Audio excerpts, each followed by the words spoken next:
Hello, and welcome to the next episode of the DSend pod. Sorry for the recent hiatus. It's been a few weeks since I've posted last, um, but I just had a bunch of things going on and wanted to get back into posting again. So we're going to talk about some different things today. I wanted to start about or at least start with some concerns that I have coming up that I think are real concerns, and then I want to talk about looking into the future a little bit. Um, so I guess come along on a journey with me here. So my big concern lately is, obviously geopolitical things have been ramping up and they're getting worse and they're up and down and whatever. Um, we're seeing some ridiculous things from this administration in terms of their policies, I guess, if you want to call them that, but really just kind of their geopolitical stance on things. Um, and we're seeing this, uh, battle, I guess, between China and the U.S. for the most part that I think was mostly kind of. I mean, there were things that were happening, but it's definitely been escalated with this new administration, and they've done several things that really just made it a lot worse. And now they're talking about this framework that might be coming up, which is really just it's nothing. I mean, it's literally just trying to get us back to where we were before this administration messed everything up a whole bunch. Um, so I think that's ridiculous that we're looking at some sort of trade deal with them when really the deal is just to get back to where we were before. I think if we didn't fuck things up, it wouldn't have been a problem. Um, but here we are anyway, because that's what this administration likes to do. And I think the biggest problem is, a big problem is that this administration and Trump in particular is still walking around like he's head honcho, like there's nothing that could take them down. I think that's really a huge mistake for any empire, which the U.S. really is an empire in the new day and age. But for any empire to start thinking that they're too big to be able to fail, too big to be taken down, that's when they fall. Um, and I think that's what this administration and Trump in particular is kind of walking around doing, thinking that he has all this power and control and they can, manipulate or change or make China come to the table and change their practices or whatever. And really that just shows a complete lack of understanding for the Chinese government and the Chinese people, and really their government is not set up for um, profit necessarily or anything like that. Like the U.S. is, they're set up for control and respect and balance. And if you don't respect those things, then they're not going to come to the table with you. My big concern right now is, we keep dropping these tariffs and things like that, thinking that we're going to be able to again make them kind of bend the knee and come to the table. And I think this administration is not considering well enough the amount of detriment that China can make on the US, that they haven't used any of their power really. I mean, we just recently saw a little bit of it that they've decided to completely stop all of their soybean exports from the US, which is a huge hit on US farmers and is honestly probably going to wipe out most of the farming industry here in the US. We'll probably be okay from that because it hasn't been a huge part of our industry for a long time. Um, but it's still an unfortunate thing that happened that didn't need to happen at all. And that really took a huge hit on the American farmers. And that was a tiny thing that China did. My big concern is going to come from a few things. So we talked about it previously that the 50% of the current economic spending is accounted for by the top 10% earners. So 10%, the top 10% richest people in the US account for 50% of the economic spending right now. Mostly that top 10% is feeling pretty good about their money because a lot of their wealth is in the stock market. So as the stock market continues to rise, as it has been doing, they feel great because they're getting richer, so they're going to continue spending, and that's why they're, part of at least why they're accounting for such a huge amount of the economic spending right now. Similarly, the S&P 500 is, well, really it's the Mag 7 and then the other 493. And those top seven are all AI or AI adjacent kind of companies. China just came out, well, China didn't, but there was a report published recently talking about the top five AI companies in the world, and all five of them were Chinese. And I think China is honestly very strategically doing that, that they're basically, they may not have the AI that's quite as good or quite as sophisticated as what the US companies have. Um, but what they've done, and I think DeepSeek was a phenomenal example, and that really kind of took a huge hit to our AI companies when that first came out and really kind of shook everything up and made everybody pretty scared, as it should have, because DeepSeek was able to do with basically 10% or 20% of the compute power, about 90% of the job of what the US AI companies are doing right now in terms of their computability and their sophistication. So they're going to come out with a much more efficient, much cheaper. They have these top five AI companies or whatever that are doing basically like 90% of what US AI companies can do, and they're doing it for 10 to 20% of the compute, as well as, that's going to then also be the cost because they're not paying for as many chips and they've figured out much more efficiency for it. The US supposedly is stuck right now with their AI due to energy demands, but I don't think that's really going to be the big problem. I think the big problem is going to be if and when China decides to really pull the trigger on this, if they just, basically flood the market with a bunch of AI companies and really just kind of talk about how their companies can do 90% of what we're doing for 10 to 20% of the cost, basically, that is going to rock the crap out of our AI companies, that Mag 7 that we're talking about. And Mag 7 currently right now accounts for 37% or so of the S&P 500. Um, and so if China can reliably show that their AI companies can take the lunch from these Mag 7 companies, then if you cut these guys in half because of how overvalued they are, that's also going to tank our economy. And I think China knows that, and I think they're still sitting on it. And hopefully, this is one of the things that we can actually use some negotiations for, because if they pull the trigger on that, the US is pretty well screwed. Because right now, basically, the US, everybody, whether they know it or not, is basically a huge bet on AI. All the Mag 7 and any other companies that are, really talked about in the news or making the big money right now are all AI or AI adjacent. And if China can show that they can take a good amount of that lunch out of those AI companies, the US stock or the US economy tanks. And all of these way overly inflated evaluations that these companies have are going to hit the shitter. And that means real trouble for the US. And again, I was saying, anybody in the US that's invested in the economy right now is basically forced to be invested in some sort of AI. You can't invest in any of the big major indices or whatever without having AI in there, because that's in there. So even if you don't want to be invested in that here in the US, you are if you're in any of the stock market, basically. And so if and when China pulls the trigger on this and our stock market tanks because we're all betting on AI, everybody is going to feel the hurt. And that means especially, well, not necessarily especially, but that top 10% that's accounting for 50% of the economic spending right now, if they see their stocks all tank, they're going to stop spending so much money. And then again, much more hurt for the US overall, the US economy and as a whole. And so this is a real fear. I've been thinking about this for a while as the trade tensions between China and the US has been escalating.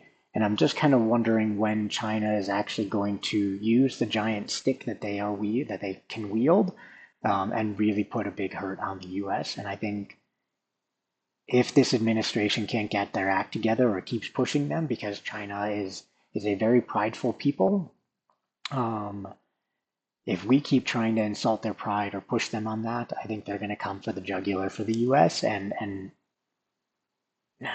really honestly, this administration is setting us up to fail terribly. So I think with that, we need to start looking to the future, because to me, honestly, this administration is ridiculous. It's done, and we need to move on and start thinking about what's going to be coming next. So there's a handful of things that I think the next administration needs to be and needs to do. Um, and I'm going to look for this in whoever I vote for or whatever. But I think again, there's a handful of things at least that we as a country, and the next administration in particular really needs to be and focus on to get us back on track here. And this is in no particular order, but I think whoever is president next really needs to wield this new executive power that has been granted by the Supreme Court, and some of it's just been taken by Trump himself. But with this new executive power, I think the next administration, the next president really needs to wield that power and not be afraid to use it, but use it appropriately and not for personal gain or personal vendettas, as this current administration is doing. So that next administration really needs to not be afraid of using and even in some ways pushing that the executive powers, but use them appropriately and push the boundaries appropriately of that power to do good things rather than just personal or vindictive kind of things. Um, Second thing to me, honestly, or at least the next thing is I think schools need their autonomy back. Taking funding away from colleges and higher education is oppression. Period. Full stop. That needs to stop. That's just absolutely ridiculous that we are threatening our higher levels, our higher institutions of learning. We are threatening them by pulling away their funding unless they bend the knee to this administration. And honestly, if I was in one of those institutions, I would tell this administration to put it up their ass, because that's absolutely ridiculous. And I would also bet that many people in the U.S. here would get behind that if any of these institutions would just take a reasonable stand, and even better yet, if they all took a stand together to say, no, we will not let the government say what we can and can't teach our students, and we won't let them say, what these people can learn or study at these institutions. So schools absolutely need their autonomy back. And I think that goes into a bigger picture that the institutions in the US in general and as a whole need their autonomy back. In particular, I think the BLS, the Bureau of Labor Statistics, needs more funding, not less. And they need people at that institute, or the people at that institution need to feel like they are supported and not fearful that if and when they publish the data that is out there, the data that they collect, which is just data, it's not a personal anything, they need to not be afraid that by publishing that data, if it doesn't conform to what the administration wants to hear or approves of, they need to be not fearful that they're going to lose their job or something like that, as we've seen firings there. Again, to me, that's just another version of oppression, and there's really no argument around it. The BLS, in order to be able to get the appropriate data so that we can actually study our economy and study our money flows, the BLS needs more funding, and they need the autonomy to be able to publish the data as it exists, not be fearful that if they publish something that, again, they're going to lose funding or lose their job. Similarly, honestly, I think the FTC and the DOJ need to be hugely bolstered and not used for, again, personal vendettas. I think those two institutions really need to start going after a lot of these just outrageously out of control companies that are too big for their own boots. And we need to put some checks and balances back on that. We need to institute restrictions appropriately now for all of this developing AI before it gets too big. And I think a good example of that is the suit that was brought against and won against Google, against their antitrust lawsuit. That the most recent ruling basically just gave them barely even a slap on the wrist. I mean, these institutions or these companies need to be afraid of the FTC and the DOJ, because if we're betting on these companies doing the appropriate thing or the best thing or the good thing of the country or the company or whatever, well, they're going to do the good thing for the company. But if we're expecting them to have a conscience to do what's best for the country, that is absolutely not going to happen. They need to be shown what is best, and they need to be able to fit into those lines and those guidelines, because otherwise, again, they're just getting too big for their boots. They're getting way out over their skis. And I think as the AI stuff continues to grow, if we don't institute some restrictions on it now, it's going to be way too difficult to try to do it later on, like what happened with Google. And more specifically, I think these back and forth trade deals behind or between these AI and AI adjacent companies needs to absolutely be shut down. I mean, these ridiculous things of like OpenAI investing in NVIDIA, but NVIDIA giving them chip, whatever, like these back and forth things that's just creating these ridiculous and overinflated valuations for all these companies to mimic demand, basically, so that they're hoping the supply will then grow with that. All of that needs to be, I won't say squashed, but it absolutely needs to be far more regulated, and those companies need to be more afraid of doing ridiculous and borderline illegal things like that just to inflate their valuations and inflate the demand for their product. That is the perfect way to get into a bubble like we saw in the dot-com thing, that this is, everybody wants to kind of associate with the same thing, but they're not exactly the same, but it is pretty similar. And we are absolutely getting into a bubble kind of situation at the moment. So those things need to, we need to bring the hammer down. I think everyone, this is a little bit of a quick switch here, but my opinion is the next administration needs to really come down hard on this current administration. Everyone in this institution, in this administration, needs to be held accountable for the absolute mockery that they have made of America and our institutions here and our way of being. I mean, we are the laughing stock of the world right now, and people are either too afraid or too embarrassed to laugh at us, but we are the laughing stock. I mean, you can even look at Canada, and I would say pretty hard to piss off Canada, but we've managed to do it. Canada just posted where they've been airing this satirical ad with Reagan in it or whatever that then made Trump up the conflict between us and them. That was a manifested conflict anyway, because they've been honestly in today's day and age probably our most trusted allies, and we decided to pick a fight with them for no reason.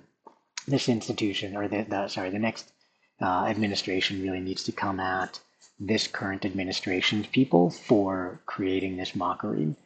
And specifically, I think the Trump family's kleptocratic riches that they've created, and I'm using that word on purpose, created from it, because it's not real, but they've created these riches from the crypto that they've built, invested in, whatever. All of that needs to be invalidated and stripped from them due to the kleptocratic, false, illegal, and honestly nepotistic foundation that they rest on. And all of their fortunes that they've made during this administration based on those things needs to be found illegal and then paid back to the American people where it came from. Bigger picture again, kind of switching gears here a little bit. The next administration needs to make sure that America can be seen as reliable now and forever in the future, and that means we need to do a few things. One, I think we need to institute some laws to make some real change, and they need to be actual laws that cannot be broken. We need better regulations, I think, on our elected officials. I would say, honestly, we need an age limit on them as well. If there's a minimum age that you have to be, why shouldn't there be a maximum age as well? That's going to limit the terms. That's going to limit this question that we have of are they actually suited for the position. But I think we need an age limit on elected officials, and that needs to be a law. I think we need to make a law that no criminal, really of any kind, can become president, to make sure that nobody, like the piece of shit Trump is, can become president again. And the rest of the world needs to know that we have instituted permanent changes to make sure that that can never happen again. I think we also need to, again, revamp a lot of our elected officials, I guess how they do things. I don't have a better word for it at the moment, and how they get elected. Personally, I think we need some laws changing the funding that these elected officials get, or the donations that are given to their campaigns for election, because the corruption is just absolutely out of control. And again, this administration right now is fostering and harboring that. So we need to make permanent laws that do not allow for the same kind of corruption that's going on right now. And I would say, I think, I think we need to look at private funding for these elected officials, not any, or sorry, it needs to be more public funding. Um, and I think with that, we need a cap or a limit on the donations from any one entity, so we don't have these, elected officials that are getting millions of dollars from these ginormous companies so that they can pass or not pass legislation that works for those big companies. That corruption and that um, I can't really think of a better word for other than corruption, but that kind of ridiculousness of that institution really needs to be changed a lot. So we need an age limit. We need to not have criminals be elected officials. And we need to change how the funding works for those elected officials and their campaigns, because it's too easy for them to accept money from big pharma or huge companies or whatever that they can then manipulate those elected officials to bend to the needs of those companies. And that needs to be gone. Um, I think the next administration also needs to focus really heavily on diplomacy in order to make America seem reliable again.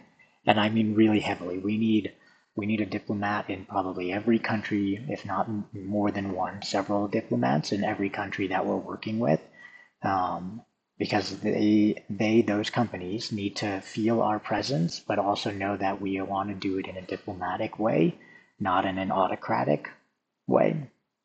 Um, and I think that all of the USAID stuff that was stopped at the beginning of this administration, I think we need to go back to funding some of those programs for other countries again, because not only does it look good for us to be, giving money and giving support and whatever to these less um, well-off countries, but it also will bolster support from those countries. And then more than that, honestly, allows for influence for the U.S. to still continue having influence. Without that, they're going to find their own way or they're going to find somebody else. And so if America still wants to be kind of the today's days empire, then we need to have a presence everywhere, and it needs to be a diplomatic one, a peaceful one. So I think we need to start focusing on getting some aid to these other countries so they feel the support of America, and we can then insert put our influence there. I think switching gears one more time, um, the next administration needs to stay out of the media. It needs to be a very non-flashy, head down, work hard type of administration. They need to be kind of the strong, silent type, and none of this tweeting out foreign policy bullshit that this administration does on a daily basis, basically. And really, when I think of this, I just think of the quote from Teddy Roosevelt of, "We need to get back to the walk quietly and carry a big stick." So yes, we have the power of the biggest military in the world right now. We have a huge amount of economic power, although maybe not the most. Um, but we can't always be walking around waving our stick everywhere. We need to walk quietly, do the job, put your head down, get the work done, knowing that you're carrying that big stick in your back pocket, basically. No sexual innuendo there. Um, and then I think the next administration also needs to really start thinking farther into the future. This administration, I think, has a hard time seeing through till tomorrow, let alone 5, 10, 50, 100 years from now. And a lot of these other countries around the world, China, Denmark, Switzerland, Germany, I mean, they all have these 50, 100, year plans, basically. And the US has a hard time, at least right now, thinking 2 weeks ahead or 2 weeks into the future right now. We need to start instituting some real change for the future that isn't going to benefit us right now, because we are not the um, megalomaniacal person or our country that our current president is. We are better than that. And I think we need to start looking into the future and start making some real change to really secure our futures. So a few ideas that I have for that is I mean, I think an easy one is we need universal health care. I think it is absolutely absurd that we don't have that option here in the U.S. as the one of the as an incredibly developed country. The fact that we don't have that we don't have health care for all of our citizens is just absolutely ridiculous to me. I think we also need to bolster and not diminish the research and then stay out of it. So the government provides the funding and then stays out of the research. We cannot have our hand in that. We need to leave that up to the experts, the scientists, the researchers, the PhDs, those kind of people that know how to do that stuff. And that's where we're going to make some gains for the future. We need to start funding research again and not, again, getting in the way and stopping it just because this administration doesn't want to hear what they have to say. Um, Another thought I had, honestly, is I wonder if we can start looking at how we could do or how we could have government funded tax free accounts for people when they're born, for newborns. So, a newborn is born and the government puts $2,000 in some tax free account or whatever that can grow. It's invested in the stock markets and that can be managed by different government employees. So, I'm creating jobs there as well.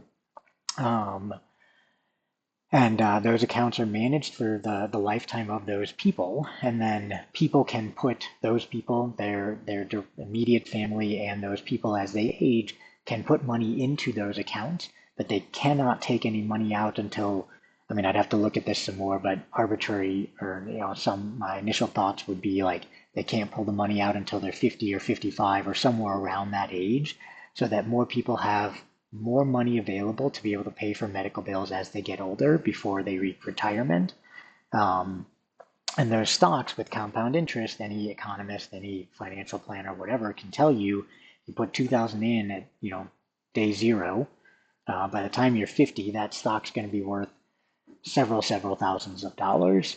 And that's money that people can use then down the road. That's a way to improve the wealth of the nation as a whole and a way to improve the health of the nation as a whole, because people then have money to spend on their health care as needed. And when they're younger and they have universal health care, if we can manage that, then I think people are much more cared for.